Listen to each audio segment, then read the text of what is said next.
First off, let me apologize about the title. I was up for about 36 hours when I came up with that idea for the submission. So it was interesting. I just passed my OCP, was feeling a bit froggy, and I was like, you know what, let's go ahead and just do something. So I did that, and the title came out a bit long. Anyways, I kept it just to be concise with what I did for the submission. So anyways, we'll just kind of go ahead and move on. Sorry, I'm a bit really nervous. So a little bit about me. My name's Michael. You can call me Vega. That's my handle on pretty much everything. But I have a Twitter data class. I also have a website, Informer Security. Currently, just work-wise, I do penetration testing for medical devices for a company called BD. Off time, I just like to do things not computerized. Cycle, kind of get into nature, realize there's other things to do besides, just behind this lovely thing.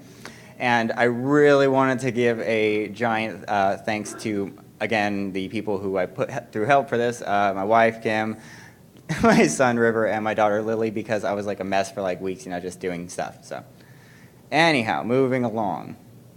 So when you're entering a network for a red team or a penetration testing engagement, obviously, if you're doing a black box test, you're going to be coming from the outside in.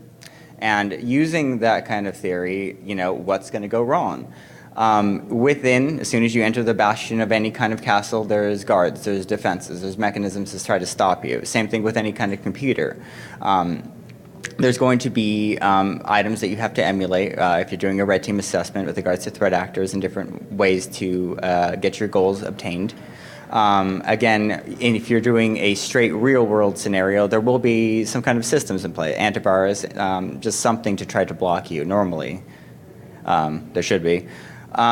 So one of the things I was doing one day, I was just bored, and I was like, you know what? I don't like that little thing that goes off when I compile something, so I'm just going to try to bypass the antivirus engine that I had on my system. So just looking at Windows topography, and if you think logically, they're using Windows, and in a lot of times when you go to a terminal and you just type PS or PowerShell, you actually get the PowerShell prompt. It's 2018. A lot of people use PowerShell for good, legitimate reasons for systems administrations and things, but the problem is that a lot of the users don't have any kind of real use for this kind of system. It's something that's not restricted, but something that's available to them. And it's a very big, threat platform to attack, and it's very rich because it's actually physically on the Windows system natively, very robust. So my thought was, again, I just wanted to test these things. I wanted to get past the antivirus engine, and I wanted to try to affect it using PowerShell, something native to the system, without trying to introduce any kind of other external tools. And why did I want to do that? I wanted to do something in memory. I wanted to try to use less network traffic, with the shuttling of information back and forth. If I have something hosted on my attacking machine and the client connects to it, it's less traffic transferring back and forth than if I'm just dropping an executable.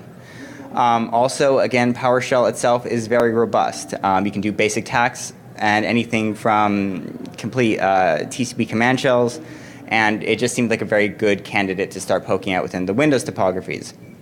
So again, looking at what my adversary is going to be running, under the hood, antivirus has a lot of different things, but there's similarities between a lot of these engines.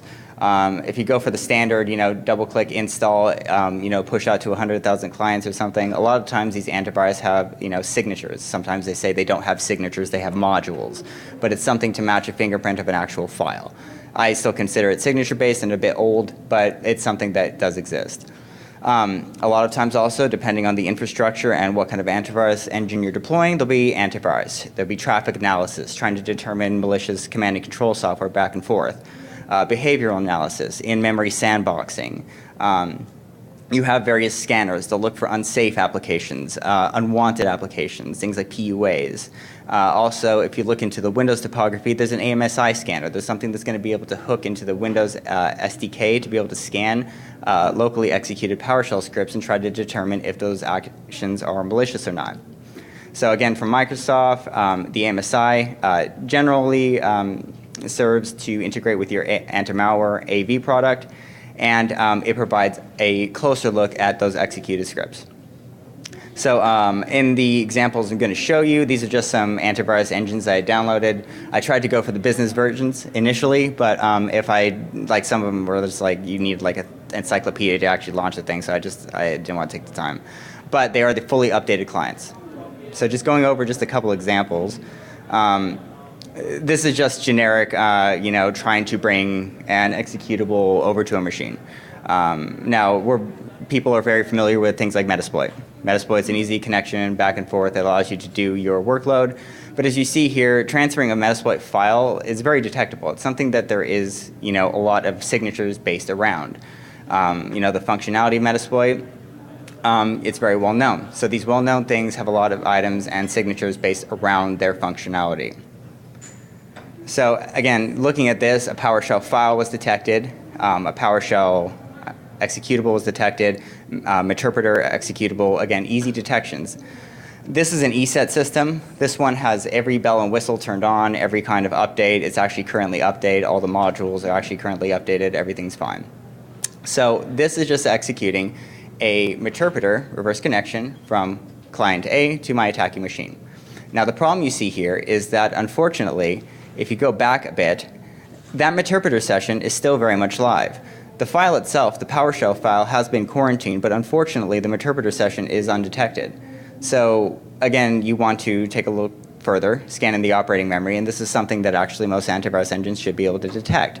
It's something that is very known, something that I know they have signatures for, that should be detected in operating memory as a running object. And this is actually on all of their websites with marketing as to what they have inclusively. So again, with this scenario, just a very generic, unobfuscated PowerShell versus TCP connection from machine A to machine B. File gets detected, that's fine, you took the file, but unfortunately, you still have full control of the machine on the back end. So I'm not sure that that's really a good thing, and it would be more towards the blue team, like who's watching the logging to make sure that it would investigate that kind of object, because a lot of people would take that at face value. It quarantined it, I'm good. So moving along. That was good, but we're almost to the point where we want to be.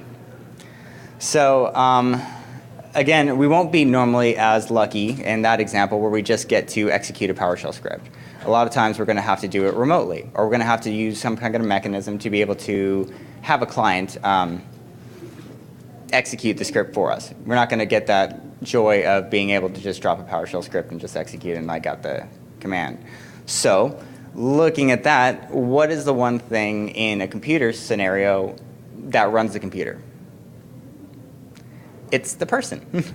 So people are unfortunately very malleable, and I use this picture like a ton. I've used it for years, but it makes complete sense. You can have every single detection, AI, I have a machine learning monster that will kill any antivirus, and then on the other side you have this guy Dave. Dave likes to click things. You send Dave an email, Dave's going to open it. Dave also happens to be the CEO, so you're not going to really tell Dave, you really shouldn't open that email address to you. He opens whatever, signs up for whatever, uses his corporate email. So again, targeting the people and, taking a look back at user training, people are malleable. They like to do things. It's reciprocation. If I give you something, of course you're going to want to be polite initially and try to give something back. So in this example, testing, again, the execution of PowerShell scripts from client to attacker, we'll go ahead and say that let's execute the script. We conducted a phishing exercise. We sent out an Excel script or Excel file to a large financial institution, and they had it, and we're priming them to open it. Hey, did you get my order? Hey, I sent you the information for the stuff. I've not gotten any information back. Can you please take a look at this file? It's kind of immediate for my business. Keep them on the line, give them something to kind of go by. But you can easily probably get that person, depending on their function, to do the execution for you. So in this scenario, what I'm doing is I'm creating a just very generic, and this again using Metasploit MSFVenom, PowerShell script that's using x64 XORing for the encoding, so it's obfuscating the code a bit, and it's just going to execute using CVE 2017 TAC 0199. Now, what this is the malicious HTA handlers in Office documents. It has been patched, in or I should say in Word, but unfortunately they left it open in Excel, which is kind of interesting because it's like, if you would fix the suite, why don't you just do it all? Anyways, it's still there, it's still valid, and it still works. So in this scenario, what I did was I created the file, and we're going to host it on my attacking machine. This is just going to be the PowerShell script that you can see right there. That's going to be a reverse TCP connection from the client to my machine. And a second. So Python simple HTTP server, just serving up a HTTP traffic. And then in again our phishing scenario, we've sent the company, their lovely documents, we got them on the line, we're adding that urgency. And as you see, ESET's fully updated, every module's on, everything's good to go, everything's updated, the AMSI scanner, all the suspicious, all the anti-stealth, all the firewall settings. Literally, I turned every single thing on and killed this VM. But the problem that you'll notice is that when our unsuspecting user has gotten this file, it shows clean. And it would be able to get past a lot of the filters that they have in the Outlook. Now, this document obviously does require some user interaction. As you saw right there, there was a small thing that popped up and said, obviously, would you like to run Excel, msexcel.exe? You're opening Excel, so yes, you would. And to the unsuspecting person, especially in the high-impact financial industry, they'll go ahead and open it anyway. So, everybody likes money. Sorry, the Excel document's kind of shady, but money. But Excel's a big document, so you can hide a lot of stuff in a lot of cells. And if you notice right there, now I have a reverse TCP connection from that client to my machine, all by opening that Excel file.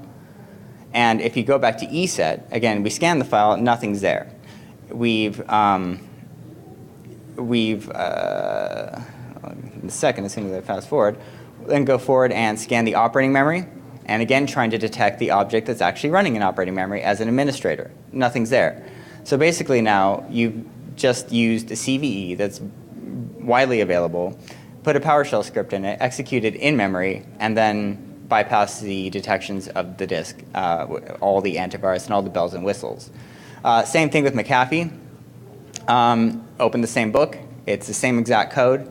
And what you'll notice is that it just opens up perfectly fine as it did before. And you have that reverse TCP connection sitting on your attacking machine. There goes the get, and there's the attack. So just taking a step back and just thinking, how do these tests go with antivirus vendors testing their protection mechanisms against massive amounts of attacks? Normally what they'll do is on the they'll have a tester, these PC magazines, and they'll just get a bunch of executables and drag them over and execute them and see how they do. So using that kind of scenario, I wanted to do the same thing. And I also wanted to show you some variance in the file detections. This is a standard Metasploit reverse TCP connection, just PowerShell, okay? Just an executable that I created, just something generic, MSFVenom. So as you can see, 3766 vendors were able to detect it. Normally you wouldn't upload your payloads, but I need an example, and honestly these payloads are very simple and they're easily recreated, so these detections are pretty standard. But if you take that file and move it over to PowerShell, there's one person that's detecting that file. Same things, executable versus PowerShell. So I wanted to kind of meld the two, kind of try to combine them. So what I did was I just thought, let's just go kick it in the face. A lot of times these AV vendors will take their product and they'll just say, just throw everything at it. So we'll give you a thumb drive full of malicious software. Double click everyone, see if we pass. So that's what I thought I'd do. What I did was I created an executable that is based off of a Malleable C2 software. Now, for those not familiar with those kinds of software, it's basically command and control softwares where you can change the traffic profiles to make it look like something else. So a simple request and reply back from a client will look like something like Amazon. They have a lot of these, I think Cobalt Strike and various other frameworks. There's a lot of open source ones, Empire. But I was looking through GitHub and I found an interesting one that I liked, and I forked it on GitHub, and I'm still developing some modules for it. But I was like, okay, let's go ahead and take something that's completely out of left field, create an executable, based off of that. So we're taking the PowerShell command, putting that into MSFVenom as a Windows command, and then obfuscating that Windows command with x64 XORing, and then taking that C code and then placing that into a skeleton executable, and then just dragging it over to the machine. So now that executable is going to be executing the underlying PowerShell script, and then you should have magic, or at least detections of if you're going to detect something and use all the bells and whistles of the AV system that you say you have. So using this C2 software, I just set up a quick listener on my local IP address, so that basically it would connect back to me and it would give me access to it once I got the reverse connection. And right there you can see that it's generating a PowerShell command. Now the PowerShell command again is base64 encoded, so it needs to be inflated before execution. But what I'm doing is taking that and I'm piping that just directly into the PowerShell command, and then taking that and making that C code as the output, and then creating the beacon.c. And then once that's created, we now have this lovely shell code that we can put into our skeleton executable right over here. And then this skeleton executable, again in, I forgot what this thing is, Visual Studio, we'll just go ahead and compile it and to make it into an executable. So we now have the executable compiled, and let's go ahead and build it. Sorry, you don't want to see me F around the building. But basically, the only thing you need to do with this, and I'm actually going to publish this on my website later after here, I'll just put all the schematics and everything. So all you have to do is take your C code, pipe it into the framework, you add the byte size for your payload, it expands and it executes perfectly fine. So moving on, take the 64-bit executable, and then here is our execution. So, sorry, the threats were earlier from detections when I was playing around, but as you can see right here, we'll go ahead and scan it with Sophos. 2 files scanned, everything's clean. Go ahead and run it again, beacon executes, and nothing. But if you look at your clients list, you now have a Win10 client. Now, again, what's the harm in that? You now have a Windows 10 client that has the ability to accept commands from an external agent, send them back and forth with encrypted SSL traffic, and make it look like Amazon. And so again, this took all the bells and whistles of the AV and kind of put it to its test to say, did your botnet detection detect this? Did your signature detect this? Did your heuristic analysis or any of your in-memory sandboxing detect this? And the answer is no. And unfortunately, that's just due to the kind of, not unpopularity, but the pervasiveness of PowerShell usage and the ability to do multiple things, and just how PowerShell is growing, and they're not really, again, limiting it in the enterprise. I mean, personally, I've seen many assessments where I've gone into, and you mentioned, does everybody have access to PowerShell? And I see a lot of the CEOs get quiet and they'll talk amongst themselves and they'll start writing stuff down. And that's not good, because it's like the year 2018 and some of these infrastructures are actually pretty critical. So it's more of an awakening to not just deploy one thing, but make sure that you're doing things in layers and looking at the best solutions and actually testing them. And maybe taking them apart and seeing if their mechanisms are really as good as they say. Then moving along, again, this is just McAfee, same thing. Everything scans, everything goes in. Now, the beauty of this kind of framework is that this particular framework actually gives you all the access to all the PowerShell modules from Nishang, Empire, and PowerSploit, and any other PowerShell add-on you can think of, you can just add into the appropriate folder. So it makes it nice and neat. So you can dump hashes and do whatever you want after that point. And believe actually that was about it.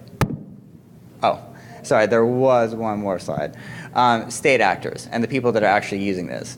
Looking a little bit into the topic, I was researching, on MITRE's attack website, looking at different TTPs for various adversary groups.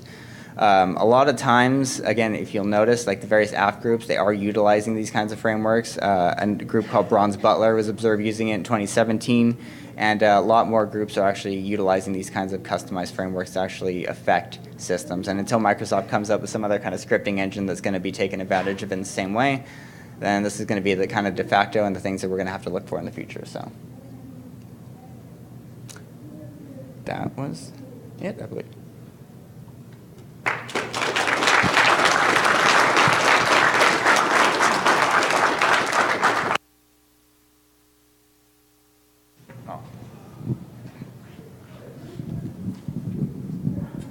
Questions?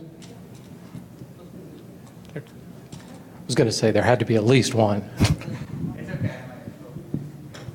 Can you post their website up? Yeah.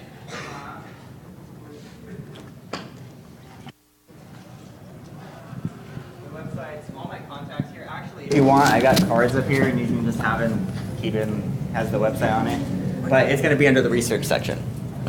Thank you. Please let you answer the questions. Okay, gotcha. The Madonna thing, sorry, abstained from this. Yes, sir? Did you test against any of the EDR tools? Were they any better at detecting? I do have access to some EDR tools I did not publish in here. I did test against 2 that I used to work with personally and professionally. No, they didn't do too grand. One of them was able to locate, obviously, the traversal of files, but the other one did not detect anything with regards to information going out or even the execution of the PowerShell scripting initially, which was kind of discerning. Also, in one of the examples I was showing with regards to the execution of the PowerShell scripting with ESET, or actually with any of them, the ones that went through, oddly enough, when you did not have the AV installed, the Windows Defender located the actual CVE, but you install the AV and it didn't. So basically you're lessening your security by adding more vendors, which was interesting in and of itself. So do you have any examples of the network traffic before and after you put it through the C2 Oh, yes. software, like PCAPs I do, or Wiretrack actually. or something? I did. And I was so nervous I actually spaced on that. But it is right here. And yes, right here. So right here, you see that client hello? That client hello is going to, again, Amazon. And if you look at the traffic further down, sorry, I kind of like messed up the traffic, just the command and control portion, there's not really much that you can get out of there. All the traffic looks very benign, and unless you're really monitoring it, again, it's going to be the monitoring of this and the red team, or sorry, the blue team's Can you show the tool. certificate? Yeah.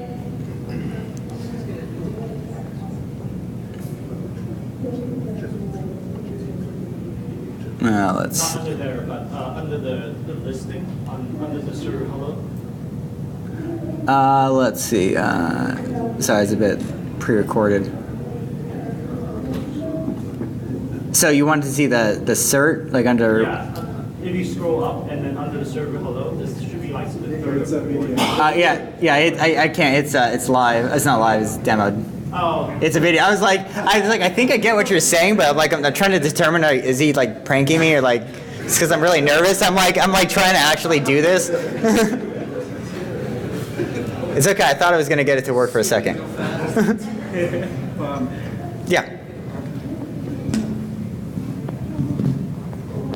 I just, you had Vega C2, your Vega, so did you develop that C2? No, it was a fork off GitHub, and I modified it because I didn't want to put the person on blast that created the original, and also I'm going to develop it a little bit differently with regards to the modules that are currently active. There were some items that needed to be completed. I've nearly got the keylogger completed. I just need to clean it up a little bit with the traffic, and then it will be ready. Any particular reason why you chose to make your own instead of using a framework that already? Yeah, Cobalt Strike never got back to my request for a trial. I tried. All right. I guess you'll be available for any other questions? Yeah, no, I'll be here. Cool. One more round of applause. Thank you.